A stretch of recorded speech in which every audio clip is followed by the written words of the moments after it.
Right guys, so in last week's video, I showed you how me and James won our first round of the $25,000 event here in Italy. Now this week, I'm going to show you how the next round went. We actually came up against two very experienced opponents. One was about 290 in the world for singles, and the other one was around 1,000 in the world for singles. Both really good doubles players, of course, won their first round as well. And this was now an opportunity to compete for 8 ATP doubles points, which would project me up the rankings massively. So I hope you enjoy the video. Me and James put a lot of effort into this match. It was very close, I can tell you that much, and I hope you enjoy the video. But first, before we jump into a match, I want to say a big thank you to today's sponsor, Fuzzy Yellow Balls. Now, as you've seen, I've played loads of matches over the past year on my road to 1 ATP point, and I've played loads of different opponents as well with different game styles. And so I was using the Fuzzy Yellow Balls to allow myself to learn different tactics, game styles, patterns of play to help me improve my tennis and beat better opponents. So actually within this book, you can take a look. It has loads of different patterns of play with a QR code which you can scan, and it will show you a video of Will, the founder of Fuzzy Yellow Balls, explaining each of these set plays so that you understand it 100% correctly. There's a table of contents with loads of different sections depending on what type of player you're playing. It could be a pusher, a counter puncher, an aggressive baseliner, serve and volleyer, loads of different variations. So if you want to figure out all of the tactics and ways to beat your opponent, there'll be a link in the description where you can go buy one of these playbooks. And now to the match. Right guys, so of course from the beginning of the match, me and James knew that we were up against a high caliber of opponent, but also some experienced opponents. But we definitely didn't let that phase us. We went in with a super positive mindset. We felt confident that we could win, and based on our previous performance in the match before, we were super confident playing aggressive doubles, coming to the net. James was really good at coming forward, especially on the serve and volley and coming in off the return. I like to stay back a little bit more, but I think my hands at the net allowed me to win a lot of points in an aggressive way. Of course, they were very tricky to play against in a sort of from the baseline capacity, because they hit a really heavy ball. They were really good with their hands, and of course they were also very good at the net, so a pretty lethal combo. They also had some very strong returns like that, being able to really push us back and put us under pressure very early on. However, I think that me and James dealt with it pretty well, as you can see here, trying to keep it simple towards the beginning of the match, but like you can see there, really heavy forehand. Obviously the nerves getting to both of us at the beginning of the match. Me and James opted into a little bit of serve and volley. It's a nice volley from me there, probably one of the better ones this match. But again, looking to poach very early on in the points to try and prevent these long baseline exchanges, which they'd probably have the upper hand in. As you can see here, we're kind of 3-2 up in this first set on serve, just playing really nice tennis, very clean tennis, and just making sure we're doing all of the basics right.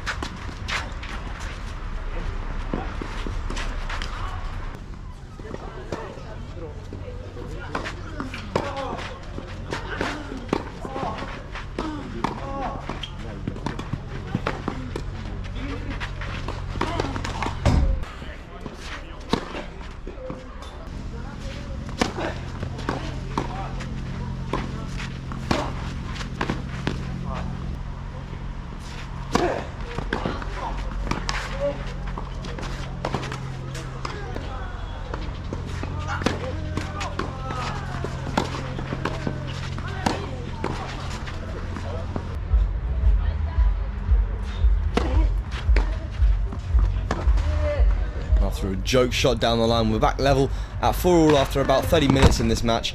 James was serving really well, as you can see, hitting a lot of aces, a lot of forcing first serves, which were causing them to make errors. And I really like the fact that he was pressing in to the net, which was causing them to be put under a lot of pressure.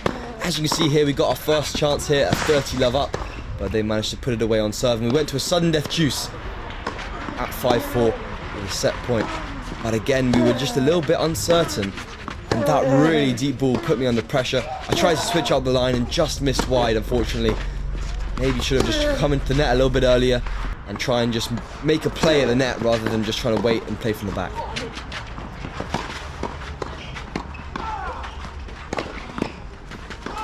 What hands from James there, and pretty shocking hands from me as I tried to go above Lucas at the net there.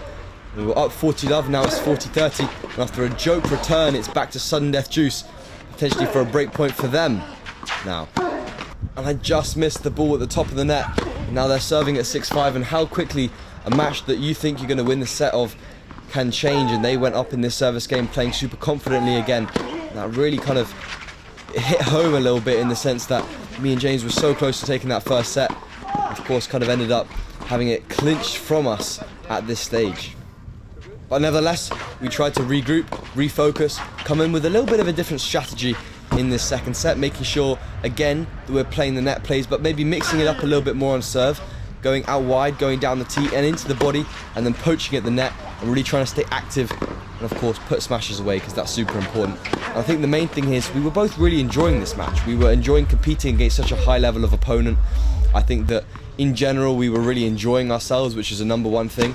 I definitely think that kind of at this point in the match we really began to loosen up, which I think created quite a lethal combination. And yeah, I was just really enjoying playing this match.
And now we have our first break point in this second set. I put the volley to the net player and we managed to break and go 4-2 up on serve. Now it's all about maintaining that break, like you can see here, coming across, trying to switch things up, really play aggressively and make decisions in doubles on the big points. I think trying to go the line there was maybe a bit optimistic, but again we got a game point opportunity going to Luca at the back there. Just trying to rally cross, go switch it up the line, and we win the point. But again, making the decision to go line there rather than just sticking out in the cross and hoping that our opponents miss. I think that was one of the key things in this match. Even there, as you can see, coming forwards and taking the initiative was definitely something I took from this match. Against high levels of opponent, you have to go out there and win it rather than hoping that they'll miss, because they will out-hit you every day of the week.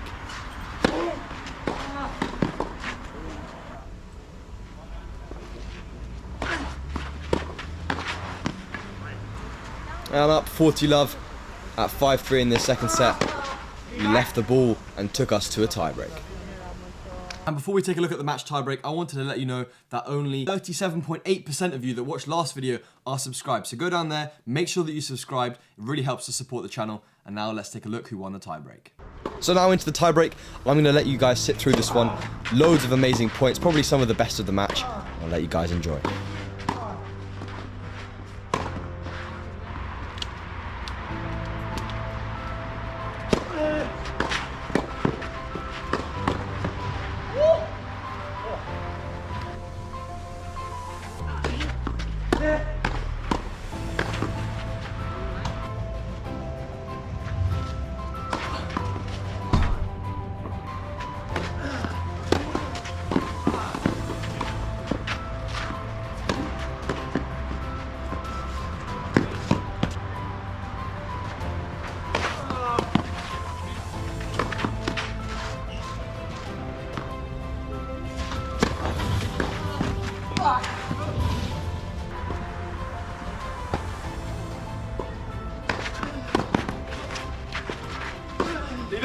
Come on, Jay.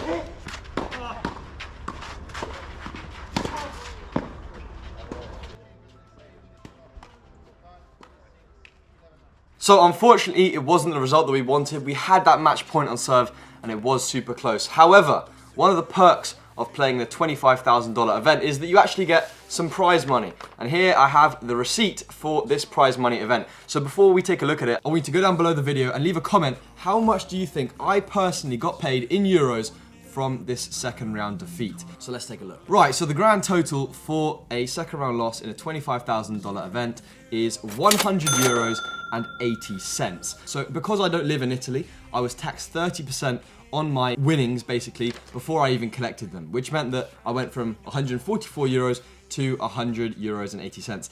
But unfortunately, that is one of the sad truths of the ITF Tennis Tour, that it is really tough to make a living. But next week, I'm going to show you another singles match, probably in one of the most idyllic locations I've ever played in. Also, for that video, if you want to know any ins and outs of the ITF Tour, leave a comment down below. I'll try and mention as many as possible in that video. Use it as almost an explainer type of video, as well as a match play video, which you guys seem to love. So thank you for watching. I hope you guys enjoyed, and I'll see you guys in the next video.